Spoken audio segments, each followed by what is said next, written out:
Hello, welcome back to I Got Board Game. In this video, I will be unboxing Merchants of Magic, which is a roll and write game published by Rock Manor Games. And it's set in the, if you can see it, Set a Watch universe, which I believe is another board game series that Rock Manor has produced. So kind of a fantasy setting. But in this game specifically, you are all playing as merchants in this fantasy world. And you're going to be rolling dice and then choosing how to spend those dice, which are representing resources, to I think upgrade your shop or build equipment to fulfill the orders of fantasy characters who are passing by your shop. And so you're going to be competing to make the most coin from completing those orders.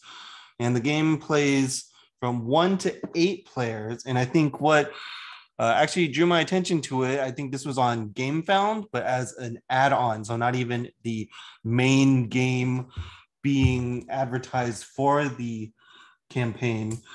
But the reason why I want to support it is because of how gorgeous it actually looked as a roll and write, and kind of this theme of being a fantasy game, but you're also actually playing as the merchants producing the equipment that adventurers are buying. All of that kind of came together to grab my attention. So I thought I'd give it a try, another roll and write. But then you'll see what I mean by the production and look of it, aside from the cover, which I think is already actually very gorgeous art for this fantasy setting. Getting into this, we'll see the rule book. So yeah, 1 to 8 players, 45 to 60 minutes. And so here's the rule book, just a handful of pages, doesn't seem too bad. But what you'll see in some of the diagrams is the actual sheet that each player will get representing their shop, and where they'll be marking the things that they're doing in their shop, what things they're working on, what equipment they're making and selling. So yeah, not too long of a rule book. But yeah, here's the whole pad, which is a lot of sheets. I think it's at 100 sheets. So it'll last a long time. But I think this was actually very amazing to see too for roll and write. A full sheet that has a bunch of color on it too. I mean, we might not think much about it, but color printing, I would think it's pretty expensive, because it is expensive when you do it on your own at home. But to have a whole pad of these beautifully colored sheets for this roll and write, and then there's basically the different kinds of accessories, weapons, armor that you'll be trying to hopefully roll the correct dice or utilize the right numbers to try to produce. But then also different enchantments that can go on these, making the items like fiery or shocking or divine, or of the orcs, of the dragons.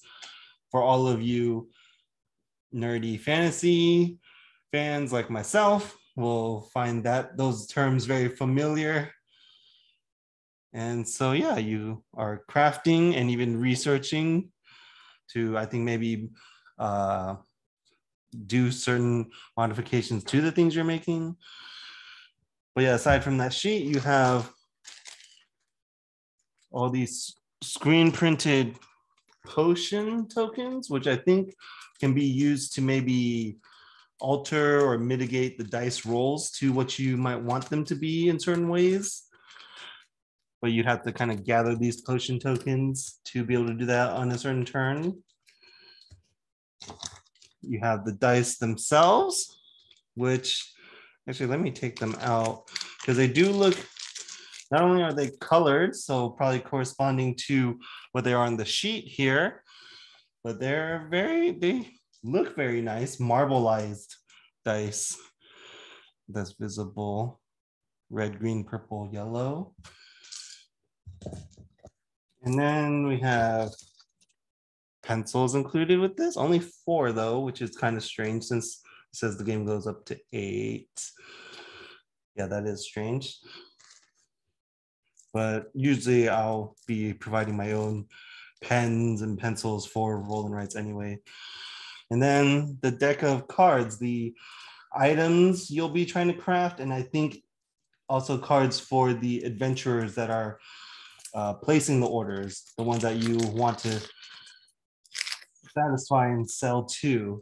So let's see. So you have backpack of the elves, backpack of the orcs, shocking pendant, everlasting pendant of the elves. So tagging on all these descriptors and adjectives is very familiar fantasy theme thing to do in games. Shield of the orcs, fiery shield. Like the colors are very vibrant, and I think it's cool how they kind of color code the different enchantments with the items. So it's kind of the cards have this, you know, dual color aspect to them. Divine sword of the dwarves. And so yeah, this game is mostly iconography, it seems like, once you kind of just know what those enchantments or what the different items are. Plate armor of the dragons. And then, yeah, like I mentioned, there might be, oh, I guess this is certain goals you try to reach first to get bonus money. Like marking 5 circles in the arcane energy column will get you 8 money. And you'll be a master magician, I'm guessing. And then, yeah, you have some of the particular sets of items that certain characters want, like the witch wants the fiery pendant, fiery spear, fiery plate armor. Wizard, bounty hunter, the ranger, all familiar fantasy classes, characters. Barbarian, the knight wants these dragon items. And so, yeah, that is everything that comes in Merchants of Magick. If this has been interesting, helpful, I hope you'll share this video with people you play board games with, friends, family. Hope you'll consider subscribing to this channel and following us on Instagram at I Got Board Game. Until next time, we'll see you then. Bye.